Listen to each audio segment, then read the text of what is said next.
gula masuk ke dia, yang manis pipi congkak, malele male mama yo, tani malu malu, paneng. Pamiarso, Jombang Sambang Pendekan Sekti, Warta Jombang awet informasi. Siaran Pawatos Bekerjowo, Dinten Selasa, 28 November Kaleu 23 saged panjenengan pirsani malih. Laporan-laporan ingkang akurat lan merakyat sampun sumantya kata panjenengan sedaya. Antawisipun PJ Bupati Jombang buka festival Qasidah tingkat SMP sak Jombang. Sarengan kalih kula Maslin Nazadia menika pawarta jangkepipun. PJ Bupati Jombang Sukiat Esos MPSID buka kegiatan festival Qasidah tingkat SMP sak Kabupaten Jombang dilaksanaake ana ing Aula Dinas Pendidikan dan Kebudayaan Kabupaten Jombang nalika Senin 6 November 2023 esuk.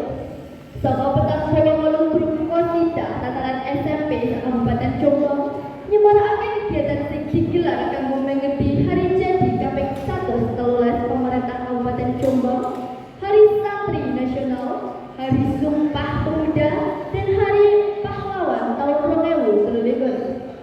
PJ Bupati Jombang menehi apresiasi positif kanthi kelaksanane kegiatan festival Qasidah minangka salah sijine seni religi uga minangka syiar Islam tumrape pelajar SMP sak Kabupaten Jombang.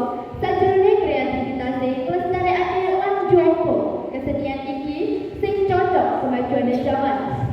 Ngendikane Sugiyak, lewat festival Qasidah iki bisa mati temenan ngajak para pelajar gelem nglakoni taat marang piwulang-piwulange agama, bangun budi pekerti lan akhlak serta nglarang marang tumindak ala lan dur angkara.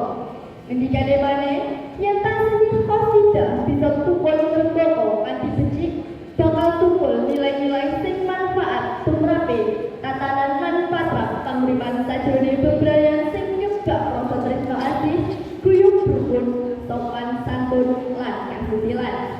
PJ Bupati Jombang Sugiyak Esos MPSID ngajak kanggo dina-dina saterusé kegiatan festival Qasidah tataran SMP sak Kabupaten Jombang bisa diawaki luwih akeh maneh pesertane, bisa saka SMP negeri utawa swasta sing ana ing Kabupaten Jombang.